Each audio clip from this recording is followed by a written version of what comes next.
اعوذ باللہ من الشیطان الرجیم بسم اللہ الرحمن الرحیم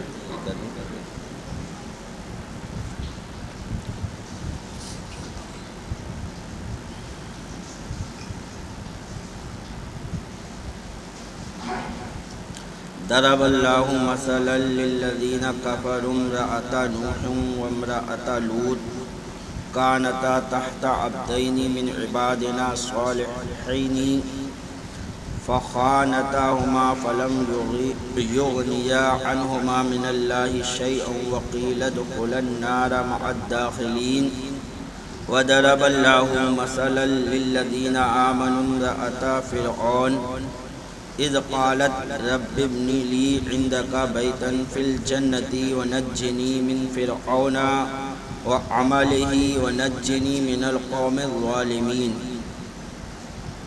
ومريم ابنة عمران التي أحسنت فرجها فنفخنا فيه من روحنا وصدقت بكلمات ربها وكتبه وكانت من القانتين۔ اللہ تبارک و تعالی فرماتا ہے، اللہ کافروں کی مثال دیتا ہے نوح کی عورت اور لوط کی عورت، وہ ہمارے بندوں میں دو سزاوار قرب بندوں کے نکاح میں تھیں، یعنی حضرت نوح علیہ السلام کی بیوی اور حضرت لوط علیہ السلام کی بیوی، یہ دونوں کافرہ تھیں اور حضرت نوح اور حضرت لوط علیہ الصلوۃ والتسلیم کے نکاح میں تھی۔ یہاں پہلے بتا دیں، پہلے کی شریعت میں کافرہ سے نکاح جائز تھا، کہیں یہ سوچے کہ ایسا کیسے ہو گیا۔ اور لوط علیہ السلام کی بیوی جو تھی یہ تو منافق تھی، یعنی مسلمان بنی ہوئی تھی، اپنے آپ کو ایمان والی بنی ہوئی تھی، لیکن تھی کافرہ۔ بعد میں جو ہے اپنی شریعت میں یہ حکم آ گیا کہ کافروں سے نکاح جائز نہیں ہے، تو بند ہو گیا۔ تو نوح کی عورت اور لوط کی عورت وہ ہمارے بندوں میں دو سزاوار قرب بندوں کے نکاح میں تھیں، پھر انہوں نے ان سے دغا کی تو وہ اللہ کے سامنے انہیں کچھ کام نہ آئے۔ یعنی کافروں کی مثال بھی ایسے ہی ہے کہ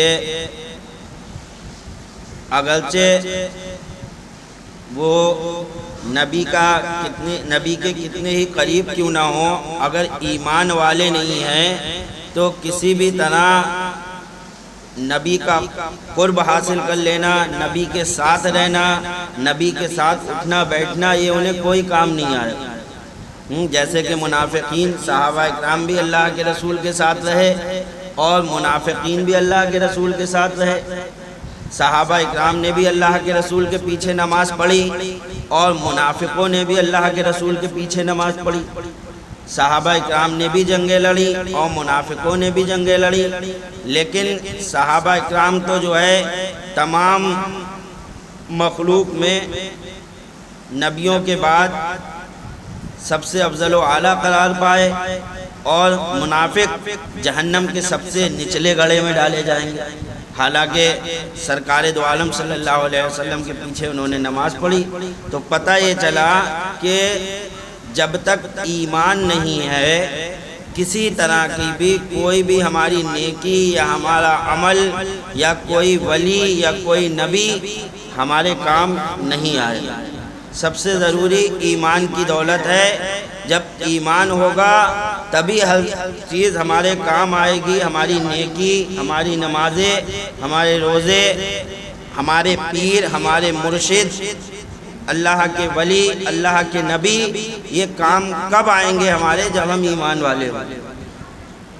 تو ہر مسلمان کو سب سے زیادہ ضروری یہ ہے کہ وہ اپنے ایمان کی فکر کرے، اپنے ایمان کی فکر کرے۔ جو شخص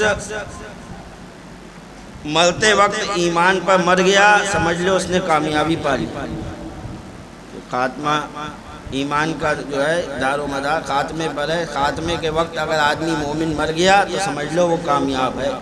پوری زندگی آدمی مسلمان رہا اور مرتے وقت کفر کر گیا تو بیکار ہے, کچھ کام کا نہیں. ہمیں سب سے زیادہ اپنے ایمان کی ہر وقت حفاظت کرنا چاہیے. اللہ کے رسول صلی اللہ تعالی علیہ وسلم نے فرمایا, بندہ اپنی زبان سے کوئی بات کہتا ہے اور اس کہنے کی وجہ سے وہ جہنم کے کتنے نچلے حصے میں جا کر گرتا ہے اس کا اسے اندازہ بھی نہیں.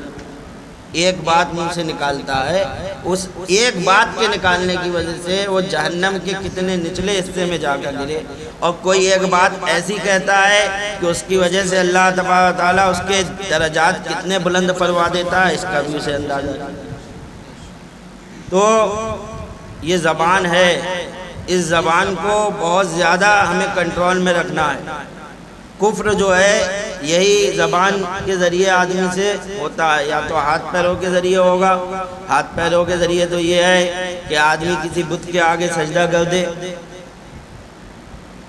جو ہے یہ ہاتھ پیروں کے ذریعے ہو گیا. اور زبان کے ذریعے یہ ہے کسی بھی دینی شرعی بات کا جو یقینی ہے, ضروریات دین میں سے ہے, اس کا انکار کر بیٹھے تو آدمی کافر ہو جائے گا. جیسے نبی, جنت, دوزخ, فرشتے ان کے جو ہے انکار کر بیٹھے, یا فرشتوں کی توہین کر دے, کسی بھی فرشتے کی توہین کرے یا کسی بھی نبی کی توہین کرے تو آدمی کافر ہو جاتا ہے.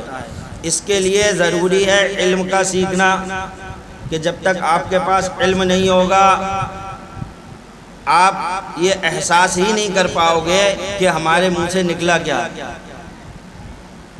نہیں سمجھ پاؤ گے آپ. ہوتا ہے ایسا, بارہا گانوں میں اتنے کفر بھرے ہوئے ہیں, قوالیوں میں اتنے کفر بھرے ہوئے ہیں, لیکن لوگ قوالی بھی سنتے ہیں, گانے بھی سنتے ہیں, اور جو ہے وہ کفریات بکتے ہوئے لوگ نکل جاتے ہیں اور لوگ جھومتے رہتے ہیں.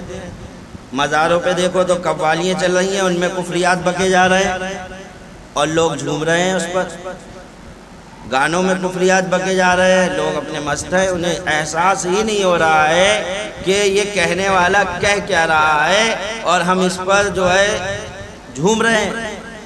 تو یہ کب ہوگا؟ جب آپ کے اندر علم ہوگا. اسی لیے اللہ کے رسول نے اپنی ایک حدیث میں فرما دیا کہ علم دین کا سیکھنا ہر مسلمان مرد و عورت پر فرض ہے.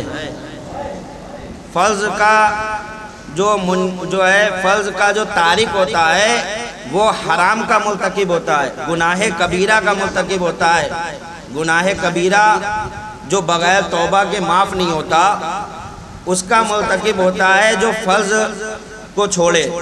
تو اللہ کے رسول نے علم دین کا سیکھنا یہ ہر مسلمان مرد پر بھی اور عورت پر بھی فرض کر دیا کہ اگر آپ علم دین نہیں سیکھو گے تو آپ گناہ کبیرہ کے مرتکب ہو. یہ سیکھنا کیوں ضروری ہے؟ اسی پر ہی تو ہماری سب عبادت کا دار و مدار ہے, ایمان کا دار و مدار. علم ہوگا تو ہم سمجھیں گے کہ اللہ تبارک و تعالیٰ کے بارے میں ہمیں کیسا عقیدہ رکھنا چاہیے, یہ علم سے ہی تو آئے گا. رسول کے بارے میں ہمیں کیسا عقیدہ رکھنا چاہیے, نبیوں ولیوں کے بارے میں ہمیں کیا عقیدہ رکھنا چاہیے, نماز ہمیں کس طرح پڑھنا چاہیے. تو افسوس ہوتا ہے کہ آج انسان ضروریات دین, جو دین کی ضروریات میں سے ہیں, ان سے جو ہے بالکل ناآشنا ہے, ان کو نہیں سیکھتا, ان کو نہیں سمجھ پاتا کہ ارے یہ چیز جب سمجھاؤ کہتے ہیں اچھا ہمیں نہیں پتا تھا امام صاحب. تو یہ نہ پتا ہونا یہ آپ کو قیامت کے دن بچا نہیں لے گا. یہ یاد رکھنا, آپ یہ کہو کہ ارے ہمیں معلوم نہیں تھا, یہ معلوم نہ ہونا یہ آپ کو نہیں بچا پائے گا. کیوں؟ اللہ کے رسول نے پہلے ہی فرما دیا تھا سیکھنا تو تمہارے لیے فرض تھا, ضروری تھا, ہم نے تمہارے لیے ضروری کر دیا تھا کہ تم سیکھو. اس کے باوجود تم نے نہیں سیکھا, آپ کہہ رہے ہو کہ ہمیں معلوم نہیں تھا. یہ معلوم نہ ہونا قانون کا یہ بچا نہیں پائے گا. تو اس لیے ہر مسلمان کے لیے ضروری ہے کہ وہ سیکھے, تو کوئی کام نہیں آئے گا. تو اللہ فرماتا ہے کافروں کی مثال, اللہ کافروں کی مثال دیتا ہے. نوح کی عورت اور لوط کی عورت وہ ہمارے بندوں میں دو سزاوار قرب بندوں کے نکاح میں تھیں. پھر انہوں نے ان سے دغا کی تو وہ اللہ کے سامنے انہیں کچھ کام نہ آئے، اور فرما دیا گیا کہ تم دونوں عورتیں جہنم میں جاؤ جانے والوں کے ساتھ، دونوں کو جہنم میں ڈال دیا۔ بتاؤ، آدمی سمجھتا ہے کہ ارے ہم پیر بچا لیں گے، نبی بچا لیں گے، ولی بچا لیں گے۔ پہلے اپنے ایمان کی تو خیر مناؤ، اتنے فتنوں کا دور ہے، آپ اپنے ایمان کو دیکھو، جانے کتنے صبح سے شام تک کفریات آدمی بک دیتا ہے، جانے کیا کیا بول دیتا ہے۔ بچائیں گے تو پیر تبھی، بچائیں گے تو نبی تبھی جب ایمان والے ہوگے، اور بے ایمان دنیا سے چلے جاؤ گے۔ ارے جمعے کے دن مرے، ارے رمضان میں مرے، بہت اچھا دن ملا۔ یہ تو دنیا کہہ رہی ہے جمعے کے دن مرے اچھا دن ملا، رمضان میں مرے بہت اچھا دن ملا، لیکن جب قیامت میں بے ایمان اٹھ گئے تو کیا ملا؟ تو پتہ چلے گا اس وقت، نہ جمعہ کام آئے گا نہ رمضان کام آئے گا۔ یہاں دنیا نے جو ہے شریعت تو ظاہر پہ حکم لگاتی ہے، ظاہر میں آپ کو دیکھا کہ ہاں مسلمانوں کے گھر پیدا ہوئے، مسلمانوں جیسا آپ کا نام، اور اسی پر انتقال ہو گیا، شریعت نے مسلمانوں جیسا آپ کے ساتھ سلوک کیا کہ ان کو جنازے کی نماز پڑھائی جائے، انہیں اعزاز کے ساتھ دفن کر دیا جائے۔ یہ تو قیامت میں راز کھلیں گے کہ کون ایمان کے ساتھ مرا ہے اور کون بے ایمان مرا۔ یہاں نہیں پتہ، یہ وہاں اس دن کھلیں گے۔ یہاں تو شریعت کا جو ظاہر پہ حکم لگتا ہے، ظاہر کے حساب سے آپ کا تیجا بھی ہو گیا، 40واں بھی ہو گیا، دعائیں مغفرت بھی کی جا رہی ہے، لیکن قیامت کے دن کھل جائے گا کہ کون ایمان پہ مرا تھا اور کون بے ایمان مرا۔ ایمان کی حفاظت، آپ اپنے ایمان کی خود حفاظت نہیں کرنا چاہتے، ان گانوں کو جو ان میں کفریات بھرے پڑے ہیں ہر وقت سنتے رہتے ہو، ان قوالیوں کو جن میں کفریات بھرے پڑے ہیں ہر وقت سنتے رہتے ہو، پھر کہتے ہو ہاں ہم مسلمان ہیں۔ اسی چیز کو بار بار توجہ دلائی جاتی ہے، مسلمانوں اپنے ایمان کی حفاظت کرو۔ یہ آپ کے ذمہ ہے کہ اپنے ایمان کی حفاظت کرو، اور ایمان کی حفاظت اعمال کے ذریعے ہوتی ہے، اعمال کے ذریعے، نمازوں کے ذریعے، روزوں کے ذریعے، اچھے کاموں کے ذریعے ایمان کی حفاظت ہوتی ہے۔ یہ اچھے کام یہ دیوار کا کام کرتے ہیں، گھیر لیتے ہیں ایمان کو، اور تم اچھے کام ہی نہ کرو، نماز نہ پڑھو، روزے نہ رکھو، تو ایمان تمہارا کھلے میدان میں جیسے کوئی چیز رکھ دی جائے ایسے ہی ہے، جب چاہے شیطان اچک لے جائے۔ اللہ تبارک و تعالی ہمارے مسلمان بھائیوں کو عقل سلیم عطا فرمائے کہ ہم سب اپنے ایمان کی فکر کریں۔ اور اللہ مسلمانوں کی مثال بیان فرماتا ہے، تو یہ تو کافروں کی بات ہے، اب مسلمانوں کی شان کیا ہے؟ اللہ فرماتا ہے، اور اللہ مسلمانوں کی مثال بیان فرماتا ہے، فرعون کی بیوی جب اس نے عرض کی اے میرے رب میرے لیے اپنے پاس جنت میں گھر بنا، دیکھو ادھر وہ نبی کے پاس رہی اور جہنم میں گئی، اور یہ حضرت آسیہ فرعون کی بیوی جس نے خدا ہونے کا دعویٰ کیا اور جنت میں گئی۔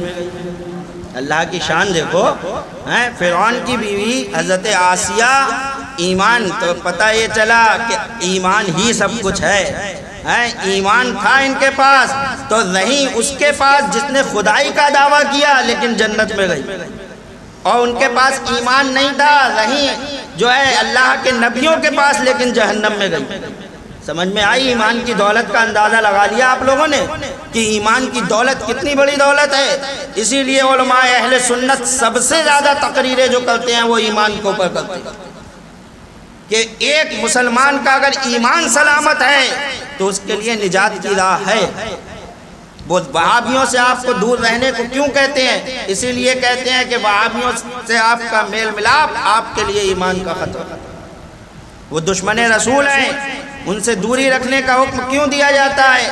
آپ کے ایمان کو بار بار کیوں کہا جاتا ہے کہ مسلمانوں ان وہابیوں کو یہ کافر ہے، انہوں نے اللہ کے رسول کی شان میں گستاخیاں کی ہیں، ان سے کسی بھی طرح کا میل ملاپ، کسی کی طرح کی محبت، یہاں تک کہ ان کے ساتھ پڑوسیوں والے حقوق بھی جائز نہیں ہے دشمن رسول سے۔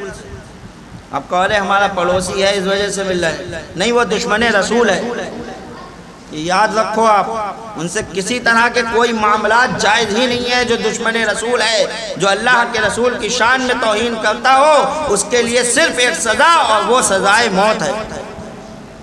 اس کے علاوہ وہ کسی چیز کا حقدار نہیں ہے، کسی رحم کا حقدار نہیں ہے۔ اعلیٰ حضرت فرماتے ہیں دشمن احمد پہ شدت کیجئے، ان پہ سختی کیجئے۔ آپ نرمی کر رہے ہیں، کہنا میرا پڑوسی ہے، ان کے ساتھ اٹھ بیٹھ رہے ہیں۔ اپنے گھر کی عورتوں کو بھی سمجھائیے، اگر وہ جا رہی ہیں افسوس ہوتا ہے مجھے یہ دیکھ کر۔ الحمدللہ ثم الحمدللہ کافی تعداد میں ہمارے سننے بھائی ایسی ہیں جو کسی طرح سے بھی اس وہابی سے جو اس محلے میں ہے کوئی تعلق نہیں رکھتے، لیکن جو لوگ رکھ رہے ہیں ان کو آپ کا بھی حق ہے کہ آپ انہیں سمجھائیے کہ بھائی یہ اپنے حق میں بہت برا کر رہے ہو، یہ بہت برا کر رہے ہو آپ اپنے حق میں۔ دشمن رسول کے ساتھ کسی طرح کا بھی کوئی تعلق نہیں رکھا جائے گا، اس کے لیے جو ہے جتنی سختی آپ کر سکتے ہو اس پہ کرو۔ دشمن احمد پہ شدت کیجئے، ملحدوں کی کیا مربت کیجئے۔ اعلیٰ حضرت فرماتے ہیں، یہ اعلیٰ حضرت نے ہمیں ذہن دیا، یہی حضرت عمر فاروق اعظم رضی اللہ تعالیٰ عنہ نے ہمیں ذہن دیا۔ صحابہ اکرام کا بھی یہی جو ہے عمل رہا کہ انہوں نے دشمن رسول کے ساتھ کبھی بھی جو ہے نرمی نہیں برتی ہے۔ تو ایمان کی اپنے اپنے حفاظت کرو اور دشمن رسول سے پوری طرح دور رہو، چاہے وہ جو ہے کھلے ہوئے دشمن ہو یا چھپے ہوئے دشمن ہو۔ یاد رکھو، آپ کو ارے ہمارے سامنے کچھ نہیں کہتا، یہ چھپے ہوئے دشمن ہے۔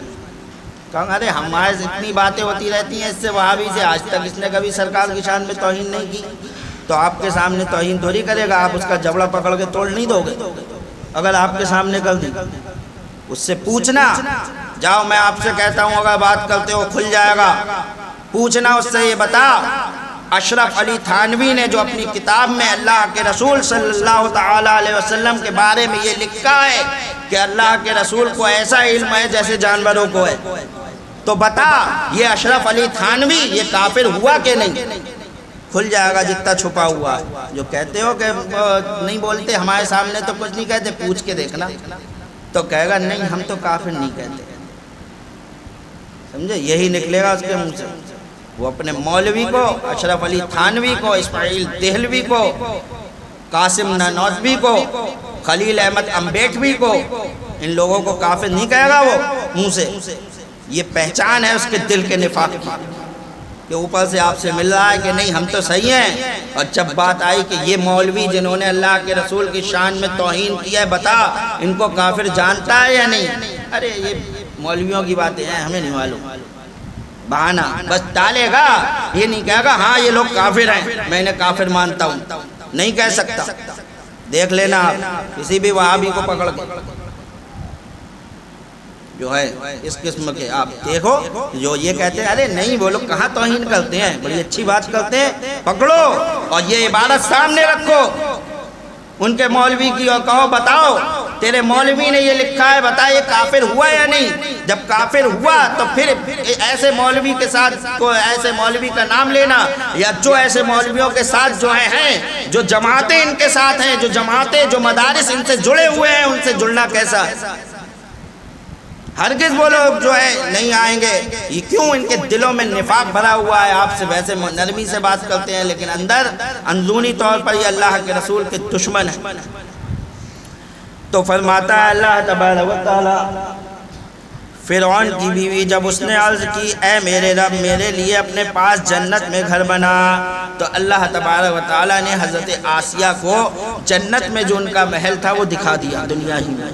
جب آپ نے یہ کہا تو دنیا ہی میں آپ کو آپ میں کا جنت کا گھر جو ہے دکھا دیا گیا، اس سے آپ کو بڑا سکون ملا کہ الحمدللہ اللہ تبارک و تعالی نے مجھے جنتی بنا دیا، اور مجھے فرعون اور اس کے کام سے نجات دے، اور مجھے ظالم لوگوں سے نجات بخش۔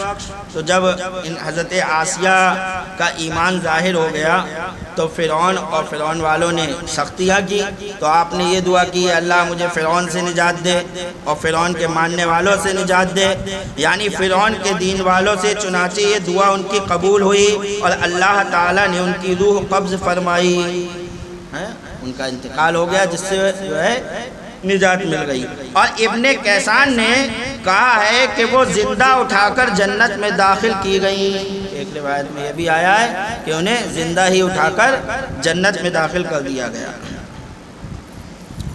اور عمران کی بیٹی مریم جس نے اپنی پارسائی کی حفاظت کی تو ہم نے اس میں اپنی طرف کی روح پھونکی، اور اس نے اپنے رب کی باتوں اور اس کی کتابوں کی تصدیق کی اور فرما برداروں میں ہوئی۔ تو یہ جو ہے دو عورتوں کا ذکر کیا کہ جو جہنمی بنی، اور دو عورتوں کا ذکر کہ یہ جنتی ہیں، جس میں حضرت مریم عیسیٰ علیہ السلام کی والدہ اور فرعون کی بیوی حضرت آسیہ۔